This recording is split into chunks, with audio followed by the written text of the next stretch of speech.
We've already done it once, and he said it once.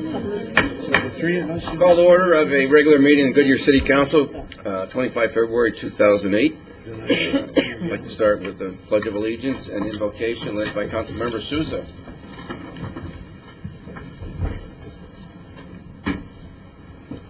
I pledge allegiance to the flag of the United States of America and to the republic for which it stands, one nation, under God, indivisible, with liberty and justice for all.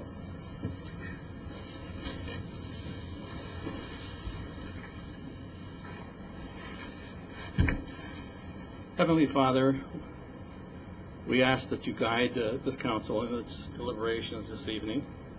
We also ask that you protect those that work within our city, police, fire, and everybody, the employees that contribute to the welfare of this community. We also ask that you keep in your arms our police officer, Ricky Melrose, who was injured in an accident recently.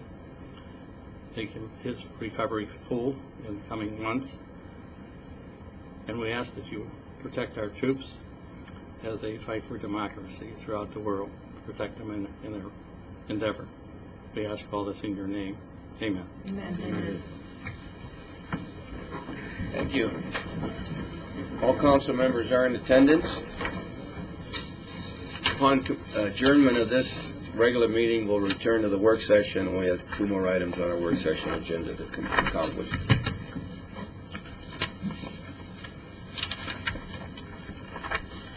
Accounts payable, considering ratifying the accounts payable for January 2008. Mr. Mayor, I got a point of order. I'm going to recuse myself once again. My employer, HDR, shows up on this expenditure sheet, and I wish to not be a part of it. And just for the record, I want to be crystal clear, because I think there's some misunderstanding about my employment with HDR. And individuals that don't have the fortitude to come and address it with me directly. My employment begins with HDR December 18th, 2006. There's a letter on file with the city attorney's office, and that has been on file from the date of my employment, explaining each and every one of the scenarios that I may face, or at least capturing those, and I've asked for advisement from the attorney on those scenarios and have received advisement from the attorney on those scenarios over the last 14 to 18 months during my employment with HDR. So once again, December 18th, 2006 was the date I began my employment. With that, I'll recuse myself. Okay, are there any comments or questions on the accounts payable? I have a question. And we would have discussed it in the work session actually, but it's on page 16. There was a check written to the Fighter Country Partnership for $5,000, and within the work session regarding payments, I don't really know where it is, they were listed on there as not being given money, and so I didn't understand the confusion there. Where's the papers? We didn't do the work session, so on Fighter Country Partnership, they had asked for, and it stated, Connie, thank you. On what page? 16 at the bottom. The Fighter Country Partnership sent in a grant request through the community funding process for $5,000. While we have a partnership with them, and we feel that they're a very viable partner with the city, we didn't feel that that was the appropriate avenue to pay them through the community funding. So the partnership that was established through the city manager's office supported them with the $5,000 as opposed to the community funding process. Okay, and I would have explained that earlier. That's why I didn't understand, because it just looked like we weren't giving them the money in the previous. Correct. Okay, thank you. You're welcome.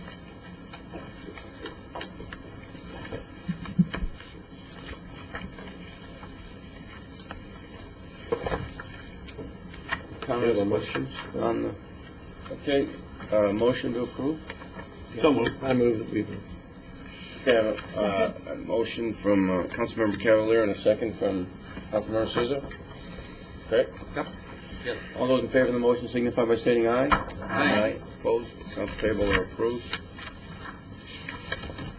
Any communications, Lynn?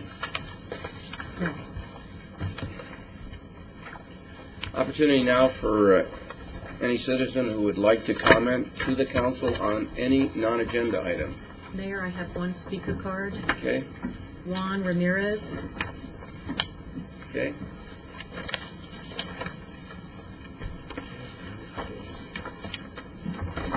Buenas noches, mi nombre es Juan Daniel Ramírez, soy trabajador de la compañía Great Western Electric. Says, good evening, everybody. My name is Juan Ramirez, and I am a worker for Great Western Erectors. Esta compañía está trabajando en el estadio de Goodyear. Estamos aquí porque hemos tratado de hablar con miembros del concilio, con el mayor.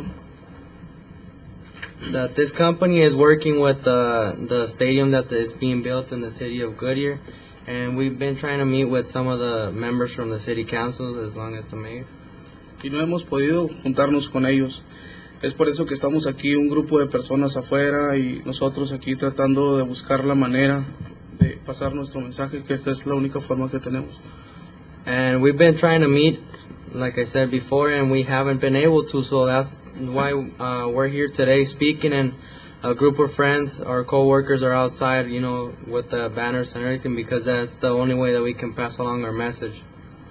En esta compañía seguimos teniendo muchos problemas y nosotros creemos que ustedes tienen el poder para poder juntarnos nosotros con esta compañía y tratar de solucionar los problemas. In this company, we have a lot of issues and problems, and we think that we actually know that you guys have the power to help us resolve our issues. Espero y tomen en cuenta esto. Gracias. Hopefully you guys take it in consideration, and thank you. Okay, thank you. Do we have any other? No. Okay, thank you. Now move to consent agenda. Ask the clerk to read them by title only, please. Item A, approve draft minutes of a special meeting, a work session, and a regular meeting held on January 28, 2008, and a work session held on February 4, 2008. Item B, adopt formal names for 4 parks. 1, Foothills Community Park, the new community park adjacent to Estrella Foothills High School. 2, Falcon Park, a new park on Indian School Road between Falcon Drive and Wigwam Boulevard. 3, Gila Park, Dog Park, the dog park adjacent to the Gila River and Estrella Boulevard. And 4, Goodyear Recreational Complex, the Cleveland Indians Practice Facility.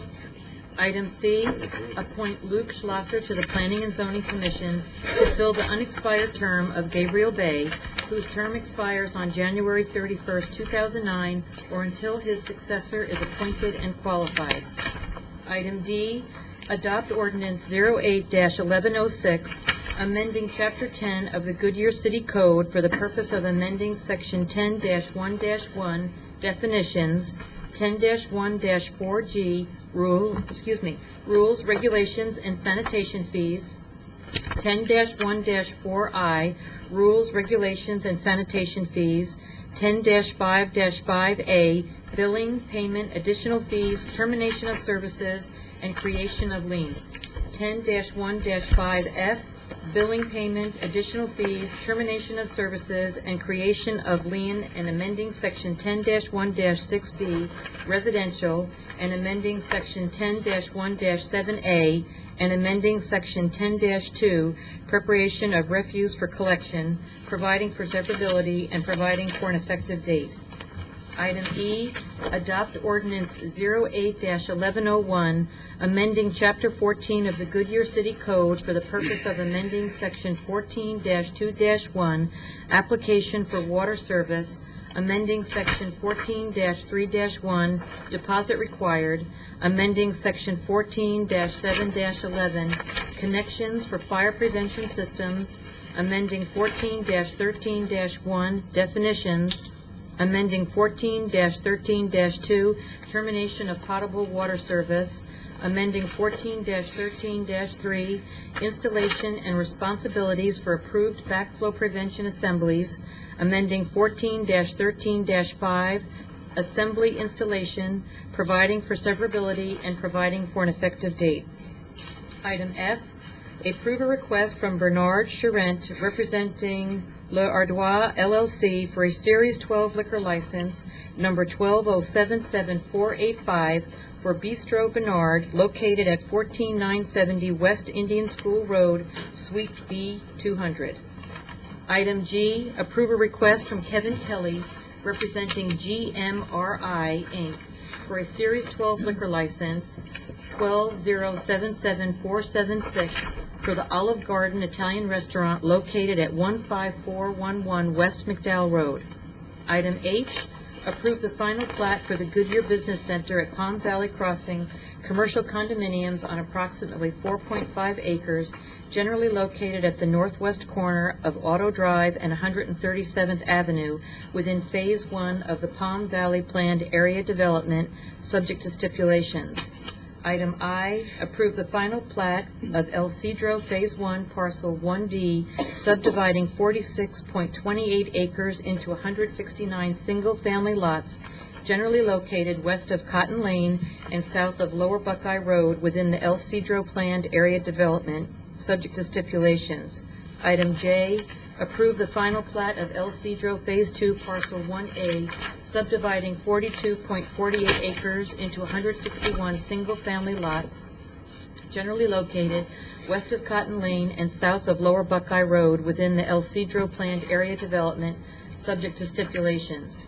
Item K, approve the final plat of El Cedro Phase 1, Parcel 1E, subdividing 21.76 acres into 103 single-family lots, generally located west of Cotton Lane and south of Lower Buckeye Road within the El Cedro Planned Area Development, subject to stipulations. Item L, approve the final plat of El Cedro Phase 2, Parcel 1B, subdividing 48.16 acres into 162 single-family lots, generally located west of Cotton Lane and south of Lower Buckeye Road within the El Cedro Planned Area Development, subject to stipulations. Item M, approve the final plat of El Cedro Phase 3, Parcel 1F, subdividing 38.0 acres into 158 single-family lots, generally located west of Cotton Lane and south of Lower Buckeye Road within the El Cedro Planned Area Development, subject to stipulations. Item N, approve the final plat of El Cedro Phase 2, Parcel 1C, subdividing 38.82 acres into 157 single-family lots, generally located west of Cotton Lane and south of Lower Buckeye Road within the El Cedro Planned Area Development, subject to stipulations. Item O, accept the dedication of approximately 200 feet of right-of-way by the Agua Fria Congregation of Jehovah's Witnesses for a portion of Saraville Avenue located 1/4 mile north of Van Buren Street along the frontage of Agua Fria Kingdom Hall. Item P, accept the dedication of additional right-of-way by Globe Goodyear Apartments LLC for a bus bay and 2 right-turn lanes on Bullard Avenue between Cambridge Avenue and Encanto Boulevard. Item Q, accept the dedication of a 10-foot public utility easement by Pecos SBR LLC for portions of Saraville Avenue and Eddie Albert Way. Okay, thank you. Would anyone in the public wish to remove an item from the consent agenda? Mr. Gelser?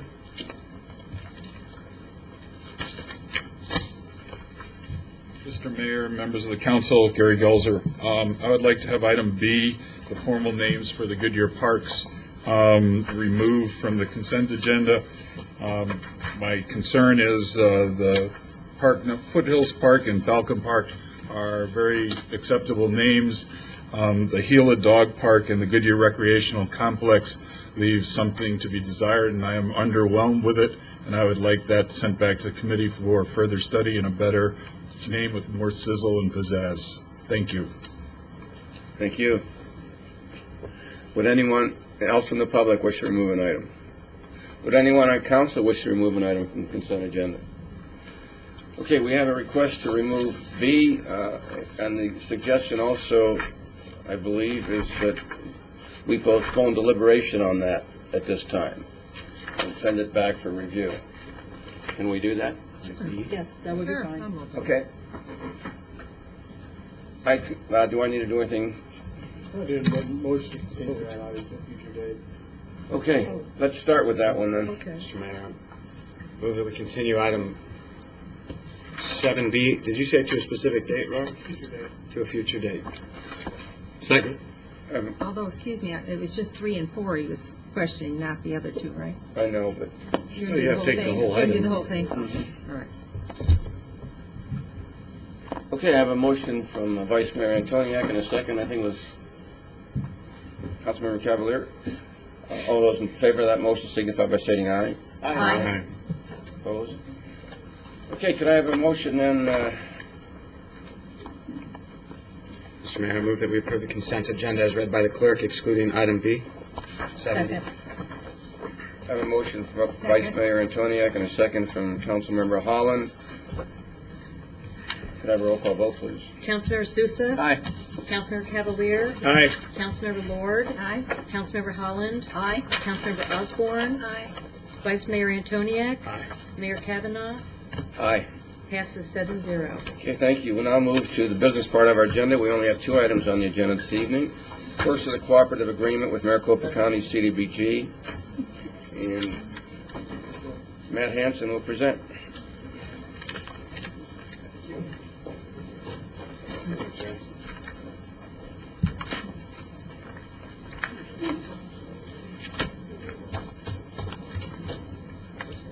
Mayor, member of council, I'm here tonight to discuss our continued partnership in the Urban County program through the Maricopa County Community Development Program. This is currently how we access our community development block grants and home housing rehab funds. We are currently in a 3-year cooperative agreement that's about to expire, and we have until the end of the month to notify the county whether we want to re-up for an additional 3-year period. We have participated with the Urban County program for at least 20 years. That's at least as far as the records I have go back. I would believe that we participated with the Community Development Block Grant Program for much longer than that. I have records positively showing that over the years we've received $1.3 million in funding from the Community Development Block Grant Program. Currently, right out here on Litchfield Road, we're using Community Development Block Grant funds to replace water lines in the historic Goodyear neighborhood. The Urban County program is primarily for those communities under 50,000 in population. Not every community in Maricopa County currently participates who is eligible to, but here's a list of the jurisdictions that are currently participating. Many of our neighbors here in the West Valley: Buckeye, El Mirage, Youngtown, Wickenburg, Gila Bend, Guadalupe, Tolleson, and Litchfield Park. Several other communities such as Cave Creek and Carefree, who also meet the definition, have, for whatever reason, chosen not to participate at all with the program, either through the Urban County or as entitlement communities. Currently, the bulk of the administrative burden of our Community Development Block Grant Program falls on the county staff. They have 5 full-time employees and 2 contractors to do most of the management of the Community Development Block Grant Program with the federal funding agency, Housing and Urban Development. Just quickly, I just want to, these are some pros and cons and a financial comparison that I put together to inform your decision about whether we continue to participate in the program. Currently, we have 2 applications pending for Community Development Block Grant Program. That's the Western Avenue, the commercial corridor. We have an application pending with the CDAC for just over $475,000 to do sidewalk improvements, ADA accessibility, traffic calming, a whole host of improvements to that corridor. Our second application we have pending for just around $82,000 is also for the historic Goodyear neighborhood, specifically to put in 25 handicap accessible ramps throughout the neighborhood, bringing the sidewalks up to ADA compliant standards. Total, we're asking for about $500,000 this year from the Urban County, from the CDAC. The total available pot for community development block grants this year is just over $2 million that all those communities I listed before are competing against. I just want to give you a comparison of what 2 entitlement communities, these are communities that do not participate in the Urban County program but get their allocations directly from the federal government, are receiving this year.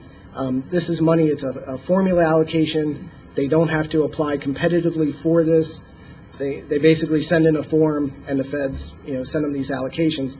What's interesting is Avondale's allocation is $488,000, whereas Surprises, which is a much larger community, is only $358,000. I wanted to highlight to you that the federal formula process is not just population. Because we're 56,000, we couldn't just estimate that our allocation would be, slightly under Avondale, so we'd be somewhere, 400,000. My asterisk down at the bottom just describes some of the other items that go into the allocation, which are community needs, extent of poverty, housing overcrowding, age of housing. So their formula really looks at the needs of the community when they determine the formula allocations. How much of a microscope do they look at when they're looking at a need? I mean, if you make an application in for ADA ramps in a historically underbuilt or lacking conformity to this current standards, do they look at just historic Goodyear, or they look at Goodyear as a whole? There are two ways to qualify as an urban county community for CDBG money. That's either by having a low and moderate income census tract, where they will look at an entire census tract if it's predominantly low and moderate, and that's how you would qualify, or through a slum and blight designation, a redevelopment zone designation, and that's how we qualify, is with our redevelopment area that goes up and down Litchfield Road. So they're looking at that whole area, but they're not looking, currently the urban county's not looking at all of Goodyear. They're just looking at that one redevelopment area that we self-designated. Some of the pros, as I just indicated, the grant funds are allocated by a formula.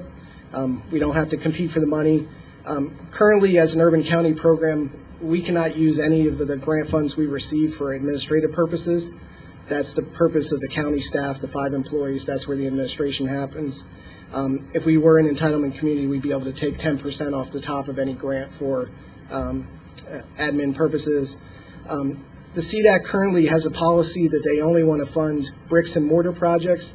As I'm sure you're aware, many of our neighboring communities like City of Phoenix use CDBG money for much more than just building structures. They use it for social programs. They make that money available to local nonprofits. As an urban county community, under the current CDAC guidance, that's not something we're able to do with our CDBG funds. And then the other pro of becoming an entitlement community would be a reduced time burden on council. CDAC representative, Councilmember Cavalier, this month alone, I think, has to go downtown 3 times or 4 times to manage this, to administer the urban county program. The cons, we're limited to the formula allocation. If it's 350,000, it's 300,000. That's it. By participating in the urban county program, potentially, if we had a good enough project, we could go after the full $2.1 million. That's the one issue. There's community development block grant money, and then there's also home housing rehab money, the money you discussed earlier in the work session with the mobile homes. As a member of the urban county, we automatically get invited to participate in the home housing rehab program. As an entitlement community, you have to apply to the Maricopa Home Consortium and be accepted in as a community in order to access that funds. So that's another con of being an entitlement community. The next several items just goes to show the administrative burden that we would be taking upon ourselves as an entitlement community. We would be solely responsible for developing a consolidated plan, a 5-year consolidated plan that has to be submitted to the federal government. We'd be solely responsible for all programmatic and financial reporting. Currently, that's something that the county staff does for us. Solely responsible for all monitoring and audit requirements.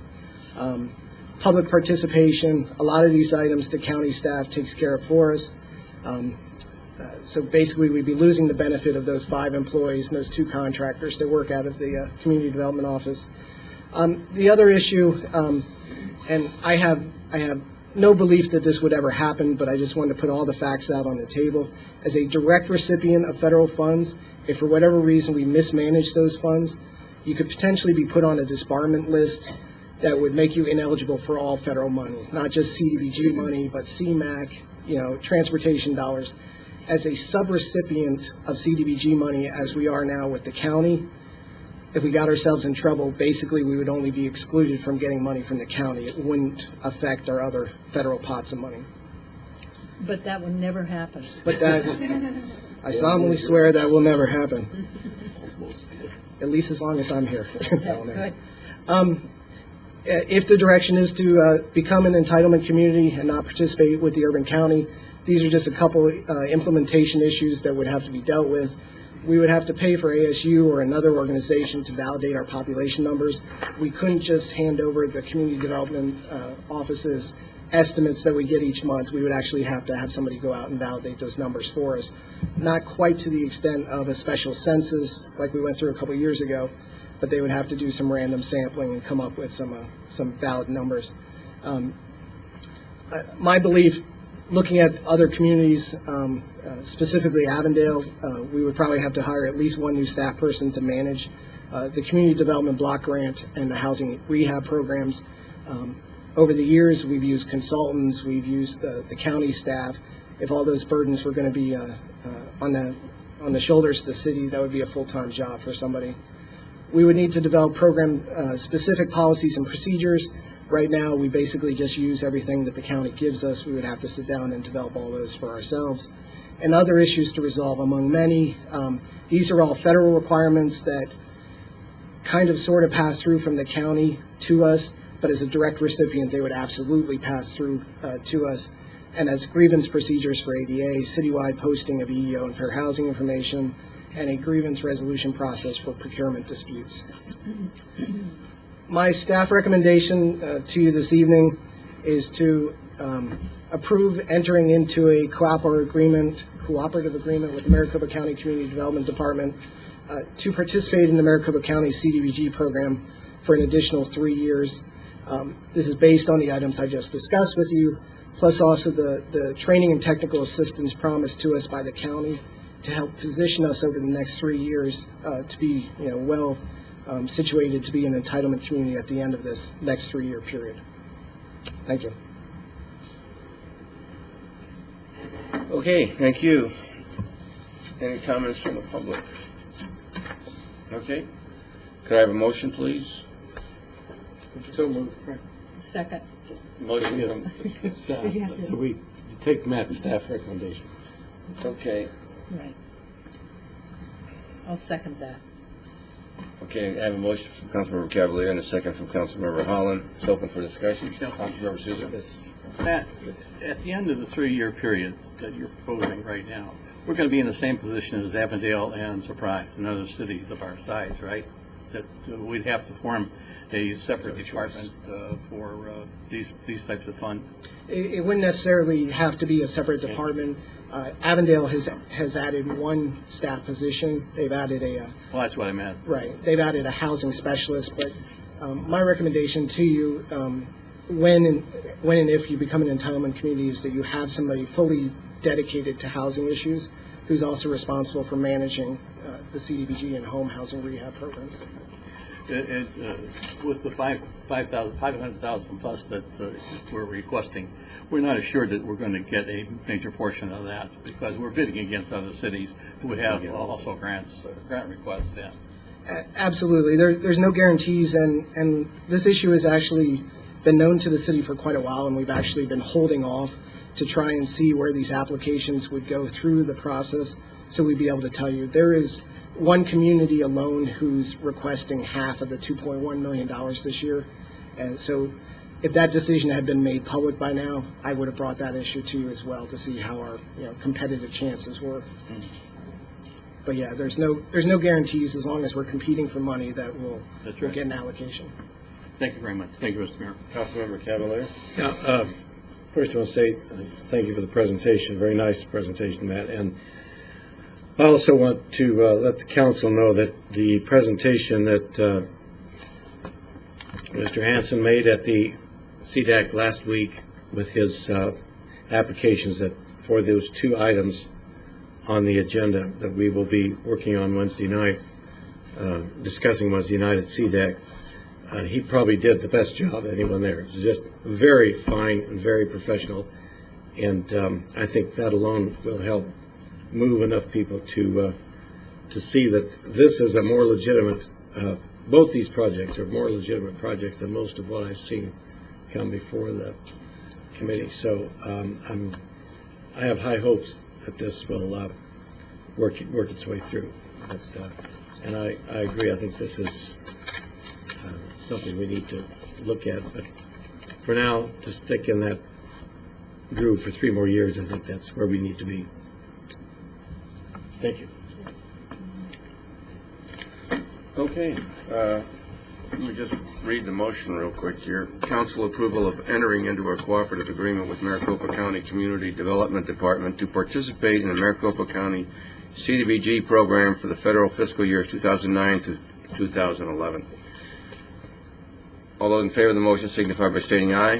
Aye. Opposed? Ayes have it, 7-0. Thank you very much. Okay, we'll now move to consider approving entering into a why can't I remember GMP? Guarantee. That's what it is. Okay. Guaranteed maximum price. Guaranteed maximum payment in an amount not to exceed $15 million plus.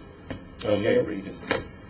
I have to ask to be recused from this because of my affiliation with Civitera.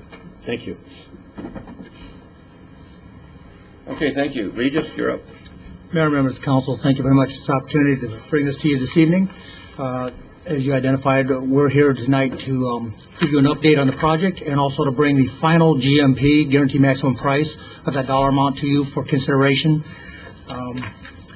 Tonight's requested action, again, will be the final guaranteed maximum price, and this includes all of the previous GMPs and this GMP to put us at a final number that we'll be able to build the ballpark and the development complex with.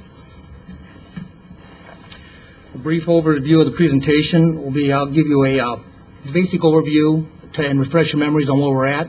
Casey Rank of Goodyear Baseball, who's been very instrumental in the process and almost the onset, will be updating you on the construction and budget analysis as we go through this. And then I'll come back to you and seek your action.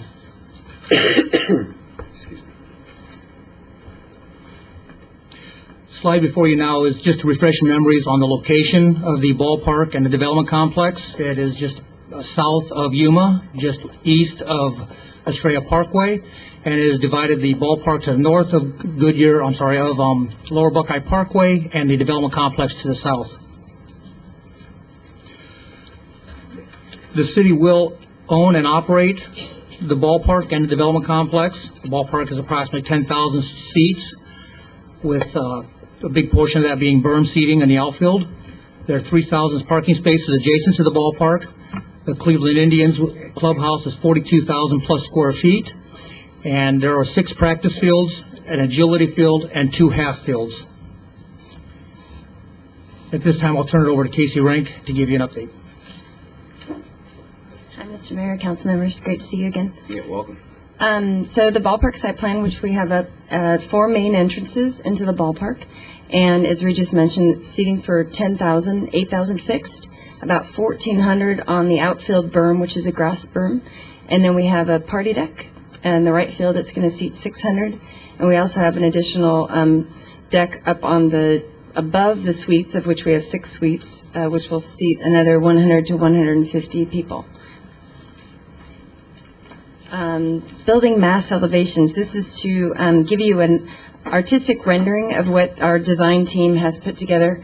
As you know from various visits that we took to different buildings throughout the Arizona area, we really wanted to embrace the idea of having raw, natural materials, but put in a very elegant way that exudes, again, a lot of material that we do see in Arizona, but kind of puts it in a more unique an elegant manner that we haven't seen in the West Valley. So we're pretty excited because we think this is going to be pretty special, and it's going to be a great center mark for then, of course, Ballpark Village, and then, of course, the new downtown area that will be shortly coming. The development complex site plan, as you're aware, we have 2 sites. The Indians will be full year-round down at the development complex site doing rehab and training, and and my time is up. And so the site plan, which is about a half mile away from the ballpark itself, will have major league practice facilities on the top half, and then the minor league cloverleaf on the bottom half. The city of Goodyear, of course, outside of the spring training month, will be able to use the minor league cloverleaf all year round for their own parks and recreation activities. So it'll be a great amenity for the community.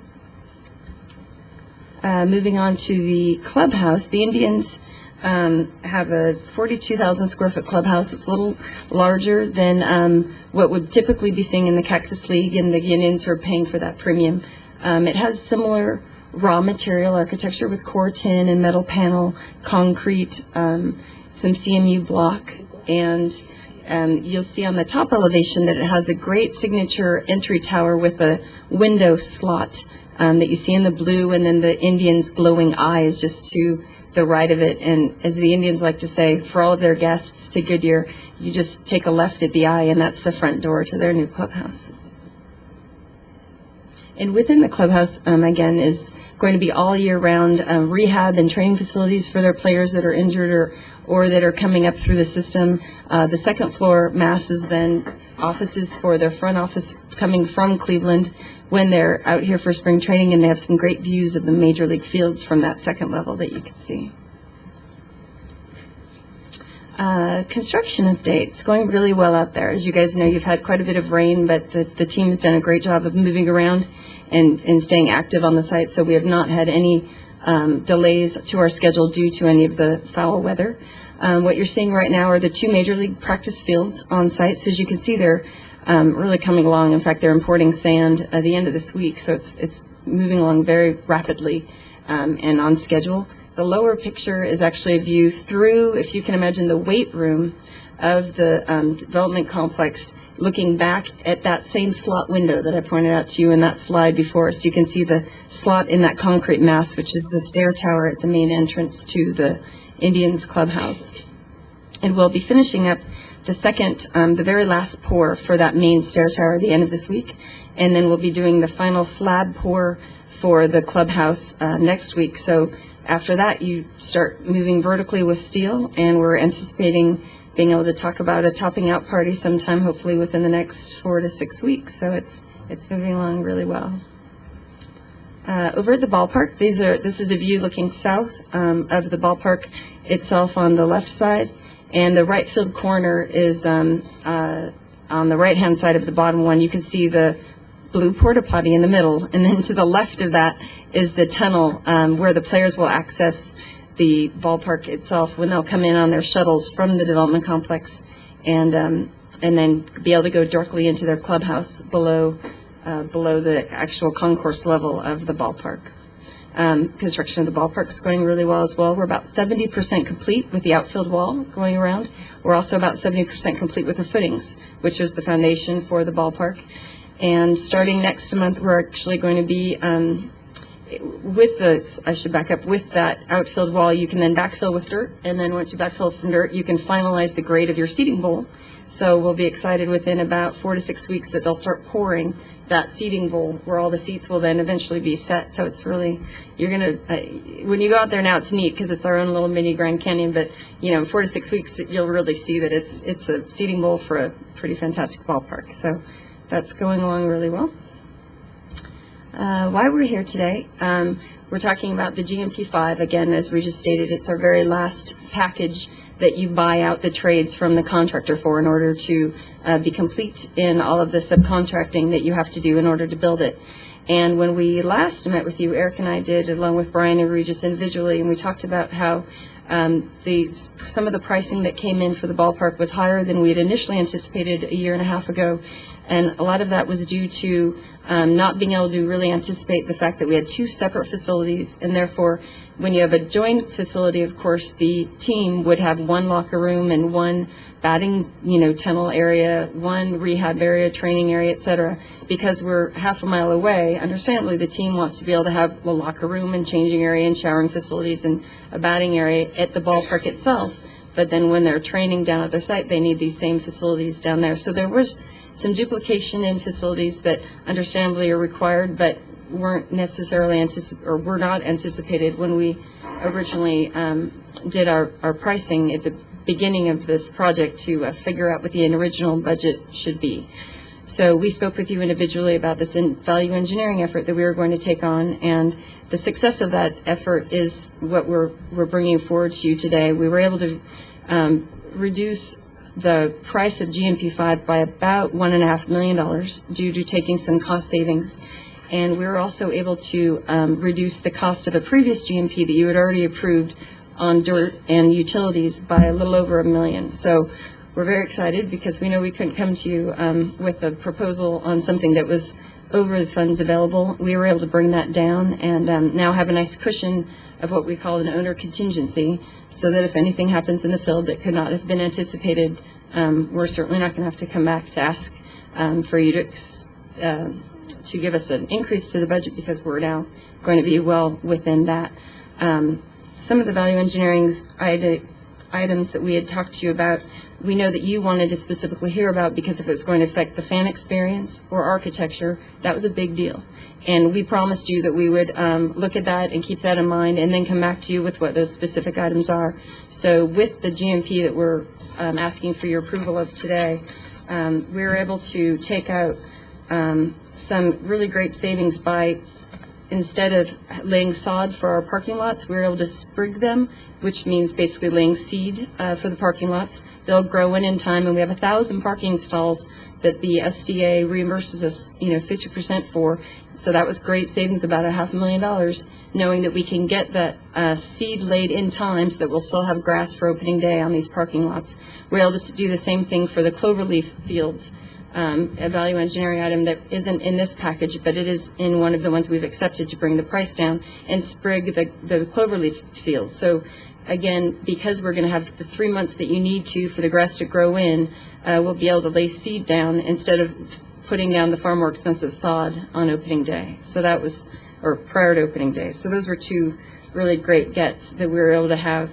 Other ones just had to do with kind of looking at the project in a smarter way, looking at the drainage system for the ballpark, going and looking at the makeup that you need for the fertilization of the grass. And we're very fortunate because the soil that you put the grass on is very rich in nutrients here, and we were able to eliminate about $200,000 of additional fertilizing that we would have had to have done that we don't have to do. So things kind of fell our way in a really great way, and I'm happy to say that we didn't have to take any seats out. We didn't have to remove any of our party decks or fan experience group gathering areas that we were concerned about. We certainly didn't eliminate any seats, and we didn't have to compromise on our architecture. So the good news is we were able to find the money in a smart way, and through things like dirt and utilities that don't affect the fan or the visual impressiveness of this facility.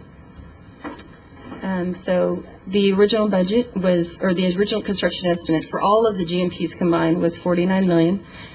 We were able to, through the value engineering effort, get our final construction budget for the entire project down to $53 million, which is approximately $7.7 million over the original budget that we had estimated about a year and a half ago. And with that, I'll turn it over to Regis for tonight's requested action. Thank you, Casey. I'd like to add, Casey Rank and Goodyear Baseball has been a tremendous partner and asset to this facility, very instrumental in assisting us through some difficult times, such as budget, schedule, things like that. But also, before I ask for your action, I'd like to thank a few members of staff that it's very tough making them understand, and moreover, making them accept some of the things we have to do to get value engineering. Nathan Torres with the ballpark manager, Sergio Lopez, the actual groundskeeping manager, of course, Cato Escovel, Raul Varela. People like this are very instrumental with ideas, very instrumental and receptive to our ideas that we presented to them. And through all of their efforts, we were actually able to get this project to be within the funds available, if not necessarily within the budget established back in October of 2006. Regis, you just complimented an engineer. That was a big thing for a construction guy. Councilman Antonio, it was very difficult, but I didn't even promise him I'd do it. So, but at this time, I would like to seek council action to approve GMP 5, and the funds are available through the bonds proceeds that have already been sold. And thank you. Okay, thank you. Comments from the public? Seeing none, could I have a motion, please? Mr. Mayor, I move that the council authorize staff to enter into a GMP 5 in an amount not to exceed $15,184,002 as described in the contract Con-CX-0976-07 with Barton Mallow Company for construction manager at-risk construction phase services for the Goodyear Ballpark and Recreational Sports Complex. I so move. Second? Motion from Councilmember Souza and a second from Councilmember Lawrence. Open for discussion. Mr. Mayor. Councilmember Souza. Thank you, Mr. Mayor. Many of the council members have had an opportunity, through the courtesy of Mr. Reed, to view the construction and efforts of this project. What you see here, what we saw here this evening in the slides, you just lose all perspective of this project. It is huge. You can't realize what is going to come out of the construction of this facility. It's awesome, to say the least. I was very impressed with the management of how this was done, and I think that the price of $15 million plus for the management team is reasonable and should be accepted by this council. Thank you, Mr. Mayor. Okay, thank you. Councilmember Rosner? Yes, I have a question, and Rourke, help me if this is not the place to be asking this. It does deal with baseball. And specifically, it came to mind because we were discussing in the fiscal impact, you stated that capitalizing on the amenities that will increase revenue, like group gathering areas and observation decks. I have no problem. That's fine. What I do have a problem, and I'm actually upset with myself, is that within this last month, I came to realize that we are putting conduit in for lights for these ball fields, not the main park, but ball fields, that we are wanting our citizens to enjoy. We are wanting to capitalize on those parks. And we are not, from day one, having those parks lit. And that really bothers me. So tell me if we're not allowed to talk about this now. If I need to... I think it's involving a funding question. I mean, you have a GMP. It's something that could theoretically go to the GMP. Is that correct? Councilperson Osborne, absolutely. We're still going through a VE exercise. That did not stop with today's action. We still got many things on the table we're exploring. As the team works through this, we're constantly coming up with new items, a better way of doing something, consequently saving us money. We understand the strong desire to have these fields lit, both by council and by our Parks Rec staff. And the project team would like to see that also. I would like to add, though, that in parity, I don't believe there are any other facility out there that's been built that has got that from day one. The last project I did was a surprise stadium and complex, and it's something that actually got added in later also. We have taken measures to at least get the infrastructure in with this and cover that under the initial construction costs, which will play out huge as we move forward, not having to destroy this site with trenchers and additional amenities like that and make it unsightly for a large period of time, quite frankly. It takes months to do this and implement it. We'll have the infrastructure there. It'll be very simple means to place the poles and get them lit. And we'll continue to work through that. And it'll be one of the things we'll highly consider putting back in and trying to get covered under this initial construction budget. And I appreciate that. Where my heartburn is that besides bringing the Indians to Goodyear, which is a great economic generating factor, we're doing this for our citizens. And to me, if you're going to do something right, you do it from day one, and you like those fields. And so that's something that I think we need to discuss. And I don't know what kind of money we're talking, but when we're already speaking of $75 million on this project, and it's not lit from day one, I have a problem with that. And I'm not trying to stop what we're talking about this evening, but I think, in my opinion, it needs to be addressed soon. I appreciate that. And again, we fully are addressing it. Every moment we work on the project, we consider the things that are put before us as desires, wants, and actually needs, as you identify them. It should be open in the evenings for our youth to play on and to operate with, absolutely. And when we are absolutely, I assure you, working towards that end result and that goal. I invite you to our next recreational roundtable if you would like to come. I graciously accept. Thank Let me you. go over here. Go ahead. Okay. Vice Mayor, and then What's the cost of the lighting, the lighted four fields? And I apologize at this time, and I anticipated this question. I did not get the dollar amount of cost of lighting those fields. I'd be curious, maybe you could report back. I can certainly get that and have it's something we've already done. I just don't have the number with me. Yeah, because we are lighting a couple of the practice fields that are part of the training facility, right? We're lighting field number 2 for the Cleveland Indians. The city will really have no regular access to those fields. That's just for the Cleveland Indians. How much is, I mean, just to get kind of a ballpark, no pun intended here. But I certainly apologize again. We don't have all those numbers. We got about a gazillion numbers in our heads over this, and I'd really hate to give you a wrong number. I'd rather wait and give you a correct number. Couple other, a question and a comment, but we're 7.7 over budget percentage points, but remind me, when we had our meetings for updates, what was the number then? 12? Okay, so I think that's an important point to make. I mean, we are 7.7% over budget, but a few weeks back you were 12. We're over 12. 12 not knowing what the buyout was going to be. Right. So That's exactly correct. We reduce it through good buyout, first off. Our contractor, commend Bart Mello, did an excellent job of buying this project out and continue to do that. We've got a lot of buying out to do yet.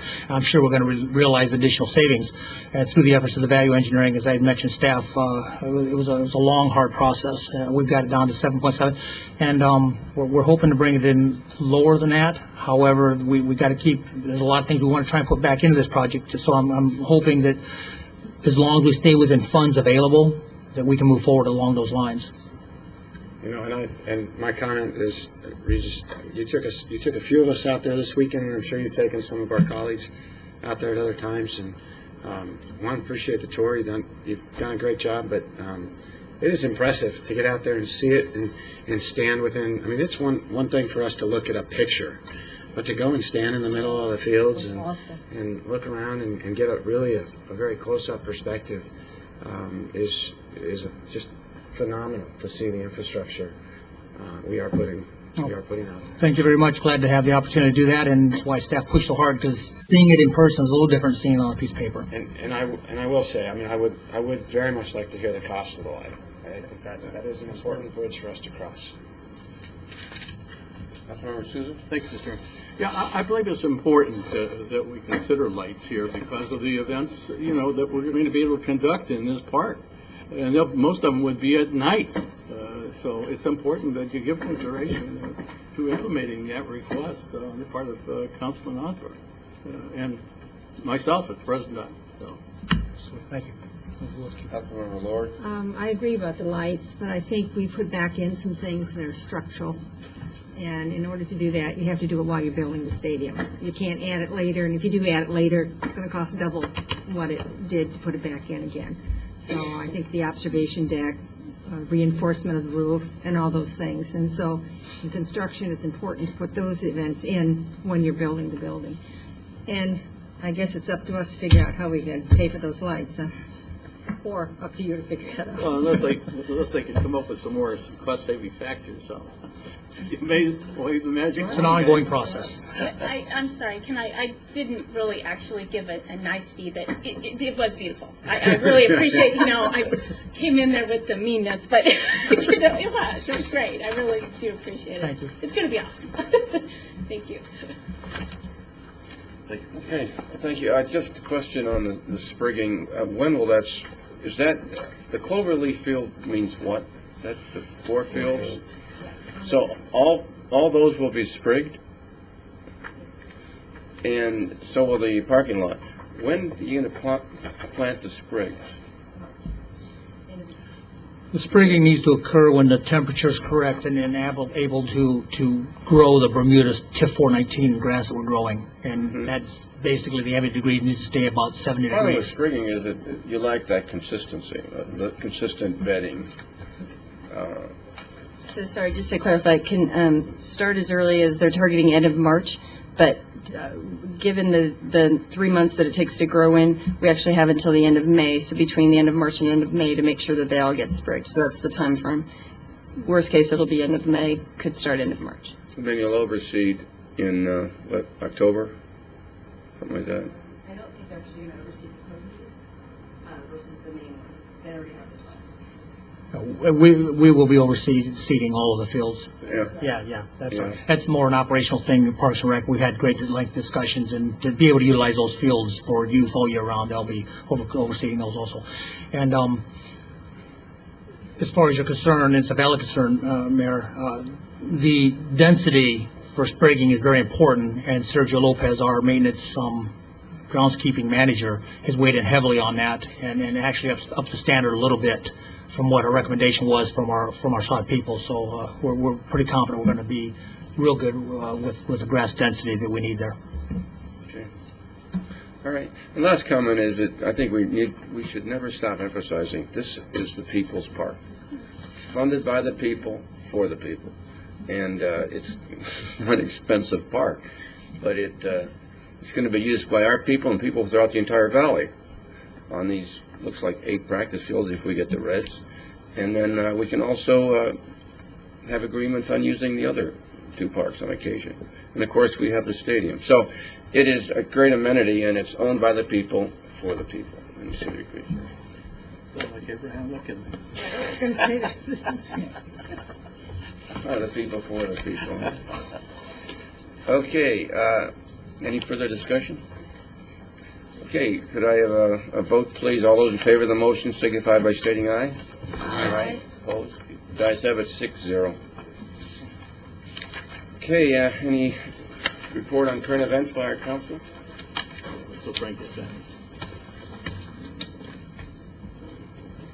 Councilman Rosberg? Oh, I just wanted to congratulate some very important athletes that we have in our city, because you know what? Something tremendous happened Saturday. We had the Agua High School play the Millennium High School basketball teams for state. And you know what? I'm not even going to say who the winner was because I think everybody knows. But And you're not partial. I can't be partial. But I want to congratulate both those teams because those are some pretty impressive athletes that we have in our town. Well, Desert Edge won in their conference. And Estrada. Oh, did see? Sorry, I didn't keep up on that one. Yeah, and I think Mark Brown, if he isn't here, but he's going to try to arrange something so we can celebrate with him. Very good. Okay, appreciate that. Okay, manager summary. Mr. Mayor, members of the council, actually I have a couple of items. I do want Romina Corquez to offer a quick update on legislative affairs, if you can do that. Yes, please.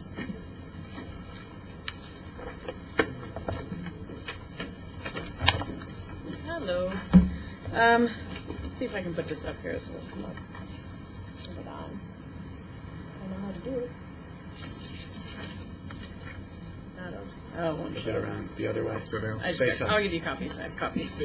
Face up, Romina. Face up. Well, I don't know, pero it's still not that. It's hard to look at.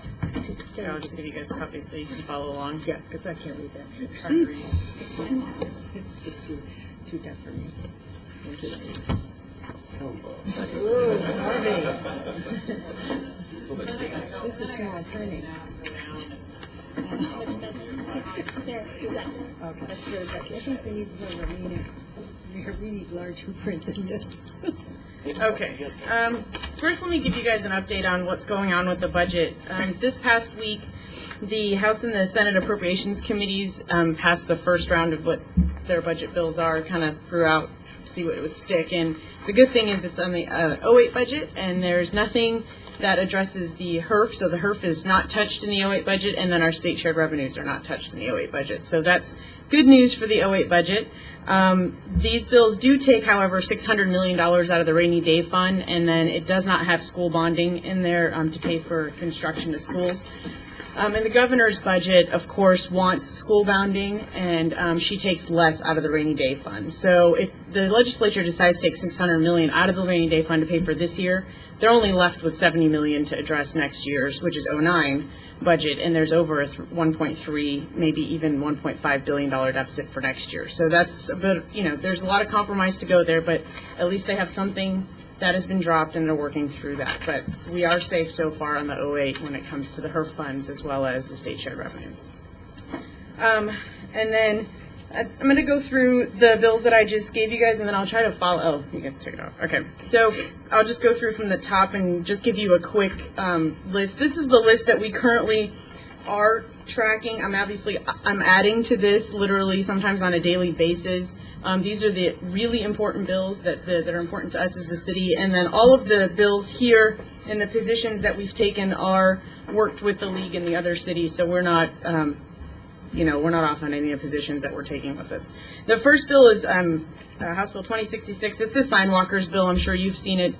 Last year you probably saw it. It's been there for a number of years. The only difference between this year's sign walker legislation is that it does allow for time, place, and manner regulation at the city level, which it didn't do last year. Last year it required cities to allow for sign walkers without the ability to regulate time, place, and manner. It does do that this year. So I think that this will sail through the House and the Senate. Last year the governor vetoed it. She may veto it again this year, but because it has time, place, and manner ability by the cities, she may just sign it. So we are opposed to that, obviously.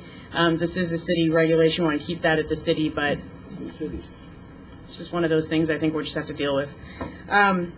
The HB 2092 is a bill that is a transportation bill. Not to go into too much detail, but that just doesn't work well for transportation. What it says is it asks that every time we decide on transportation modes that they're separated and then they're voted on separately and the funding source is voted on separately, which by just planning transportation, we all know that doesn't work. When you plan transportation, the modes have to come together and you find a funding source to provide for all types of modes because they intercorrelate with each other. So we're opposed to that effort, as well as MAG is as well.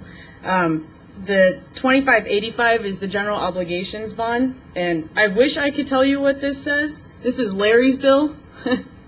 This is actually very, very, very complicated. It deals with our secondary property taxes. It's a Arizona Tax Research Association effort to reform that. This is something that I've kind of said to Larry, I really need your help on this, and he has just been absolutely phenomenal down there. He's been down there with the league. He's been down there with ATRA. He's actually one of the lead negotiators on this with the city of Phoenix. So this is one of those finance bills that maybe after 10 years of working here I'll understand. But at this point, if you guys have questions, I know he's here to help me out on this one. So, but we are working aggressively to try to come to an agreement on that bill. The Economic Recaptures District. This is an Arizona Tourism Association bill, and it actually is a bill that says that counties and municipalities can establish an economic recapture district for the purpose of expenditures to facilities and tourism and entertainment. And in doing that, what it says is 15% of those sales taxes will go to the state for the Capital Restoration Fund to rebuild the Capitol. This is something new. It's a new concept for the state of Arizona, providing these kinds of districts for local governments. And the catch-all for the legislature is they've been trying for years and years and years for a fund to tear down the Capitol and rebuild a new Capitol, and they haven't been able to do that. So this is kind of a win-win for local and for the state. We'll see how it works. It's the first time it's been introduced. There's a lot of moving parts to this and a lot of details, but we are working with the Tourism Association and the developers to try to help them figure this out as they go. The GPLET, or the GPLET, as Georgia likes to call it, is one of the bills that we are actually working on. 2803 is Mr. Nelson's bill, and this is the bill that we hope to work with Mr. Nelson to fix. And it's actually a response to Mr. Chevrant's bill, which is down, and it is number 1360. That's Senator Chevrant's bill. That's actually a bill that, the cities don't like. So in response to that, we're trying to work with Mr. Nelson to provide a reform package for GPLET so that the legislators have a different bill to vote for that's better for the city. So we're actually working front and center on that as well. Sidewalkers, same thing. It's just a sister bill in the Senate. The local development fees, there's a move by the school districts, the school boards to the school boards are saying that some of the cities, there's some 3 or 4 cities, and I think Pinal County, that have been charging impact fees to schools, which it's not supposed to be happening. So this is their response to that. The league is working to make sure that, we address that with the cities that are doing this, and hopefully we can get rid of this bill by just doing that. So this is their response to impact fees that are being charged to schools. 1214, concealed weapons and school grounds. I'm sure you've heard about this bill in the news. This is about being able to carry a concealed weapon in K through 12 if you have a concealed weapon permit. Our police and fire and safety and all around are absolutely opposed to this effort. This is a good, this is a good fight down to legislature. This bill took about 2.5 hours to get out of committee that day. Long discussion. I'm assuming that this is going to be one of those bills that'll probably get out of the legislature on a party line vote, and the governor will have to take care of that. So this is something that we oppose. Is there any indication from the governor's office? I'm sorry? Is there any indication from the governor's office? No, I think that she's pretty much, this is just one of those things she's going to let them play it out through and just wait till it gets to her desk. I mean, it's pretty, the fire chiefs are against it, the police chiefs are, all public safety are against it, cities are against it. So there's a big wave of people signing against it. And like I said, this was a 2.5 hour discussion, and it was a party line vote. So I just think it's going to be one of those things that she'll take care of when it gets up to her. But, we are there, we are signed and opposed. We're all there to show our force. So. What does Senator Blendu have to say about this? I'm sorry? What does Senator Blendu have to say about this? Senator Blendu, I'm talking to on a lot of the situations where he signs on to bills where he doesn't necessarily have heard from the city before on these. So there's a few of these where he signed on, and like I said, this is a party line. So this is a Republican bill, and he's one of the senior Republicans in the state Senate. So sometimes he signs on to these bills for those purposes. I haven't talked to him directly about this specific bill, but it's on my list of issues to talk to him about. He's on the Jeeplet. Yes, he is. Yes. The second one. Yes. Yeah. Yeah. Well, that didn't say much. No. It says a lot. Yeah. Yeah. Well, there's some issues, like I said, I'm dealing with Senator Blendu on. And, in some situations, Senator Blendu just needs to be informed more. And sometimes he signs on to bills without asking. So, and that's, it happens. His members of his Senate will come to him, ask him for support, and he'll put his name on it. So I'll have to work with him a little bit more ahead of session before he does things like this. And then 1406, we don't have a position on this yet because this is the impact fee reform discussion. As you know, impact fees are always an issue, and they come back. The home builders and the developers come back every year to try to address city impact fees. This year was a little bit of a different breed. The home builders had decided that they were going to bring back everything that was already agreed upon last year and revisit it. So they actually ended up starting over on this whole process, which was not what had happened last year. Last year's agreement was they were going to start where they finished off and leave everything else off the table. That's not what happened. So the league has been working very, very hard for the past 4 or 5 months to come to some sort of compromise on impact fees. Today there was a bill that was drafted, an amendment that was drafted that I have passed on to our legal and our ECDEV and our community development folks. They have responded with some comments. Unfortunately, it just seems like one of those things where we may be able to make some technical corrections, but after all of these, they were asking for a lot more than what this compromise bill came through, so I think we're lucky to get what we've got, but we'll have to still fix a lot of the issues that are coming forward. Does it talk to construction sales tax differentials? I'm not sure. It's crucial to us. I don't know, particularly if we want to bring the reg to town.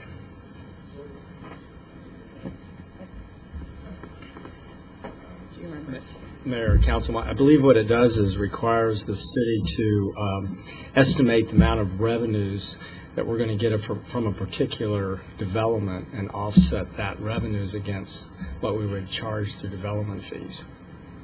So indirectly, to answer your question is yes, I guess that's what it's saying. They want to use construction, figure out how much construction sales tax will be generated to offset what we would be charging through development fees. I believe that's what the intent is. That's the way I read it. Get out ahead of that. And then finally, SCR 1028 is a bill that we just caught last week, and what it really does, and this is another one, as you can see that we've got our friend on there, this is definitely an unintended consequence. They're trying to address gifts and public loans, and whatnot, but what the unintended consequence is that this will stop us from providing any grants or any kinds of loans or any kinds of efforts to build our infrastructure or, for businesses or incentives or anything that we use. So this is something that we've brought to the attention. Mr. Blendy knows about it. I've called him on this one specifically. So this is another one that was brought to our attention, and we're all over this one as well. Okay. But that's it. It's going to be a fun year. Okay, thank you. Mr. Mayor, yes, thank you. Thanks, Romina. A couple of things with Romina. She was also very instrumental with us last week. As the mayor and I had an opportunity to, when we had Cincinnati Reds here, to visit with several of our legislators, and she was very key in getting those appointments set up. So great job. Mr. Mayor, members of the council, I do have a couple of follow-up items. First is we're looking at establishing a committee to evaluate the rural development issues in Sonoran Valley. Right now, I have a hand raised by Councilmember Lord. I didn't see any others, but we'll certainly poll you unless there are any of you that want to raise your hands now. Okay. Councilmember Osborne. And we will also be looking at representation from Planning and Zoning Commission. And I believe that I also heard that we will be asking, Mr. Gelser, thank you. We'll also be asking if there's representation from Mobile as well. So we think that's what we heard from council. Second follow-up item is establish a committee for formal names for parks, and we'll be working on that. That was actually in a work session at council a couple weeks ago, and then it came back. Third thing is cost for lights. We'll be looking at that for the 4 baseball fields and the Cloverleaf, and we'll be looking at what those costs are, looking at can we absorb it in the current budget, and if not, we'll bring that back to council for consideration. The final item, I just went ahead and made a note. We'll be checking more into Senate Bill 1406 as it relates to the municipal development fees and see how that may impact us. So obviously, we're following all the bills, but that one in particular, I think, Mayor, you had some additional questions. Thank you. Okay, comment or questions of staff by council. Vice Mayor. I've got two. One that's germane to this evening's conversation, and maybe Rourke for something you to look into. We go through and we establish these 3-person committees, and I'm just curious if those are committees that I see other cities that form committees and other city councils, and those are posted agendas and open meetings. And I want to make sure that we're staying, we're following the spirit of the law in that sense. And then the second question is for Rourke, related to the Ethics Commission idea or the ethics policy idea I brought up on January 7th. I'm curious if you've had any movement on that or what staff has done, if anything. Mr. Mayor, members of the council, we have done some work on that. What we're waiting for now is the date for work session. I've just been told that March 17th is a date we've been given. I'll be seeking direction from the council on a couple of ideas. One is, do you want to form a committee? If so, what do you want the makeup of that committee to be? Do you want council members, former council members, other government officials, citizens? You need to let me know what mix you want on that committee so we get the ball rolling on the formation of that committee. And second will be, do you want an outside consultant? I've spoken to some consultants that have worked with other cities. Cities feel that's beneficial to them. If I get some direction that's the route you want to go, we'll start with the process of procuring a resource there to try to move this along as quickly as possible. So March 17th is when yeah, and I'm going to tell you the same thing. It'll take 30 minutes. I just told you in 2 minutes. So basically, that's what we're going to be talking about. I just will need to get your direction on that. Thank you. All right. Okay, how about 3 minutes? We'll return to the work session. 3 minutes, okay?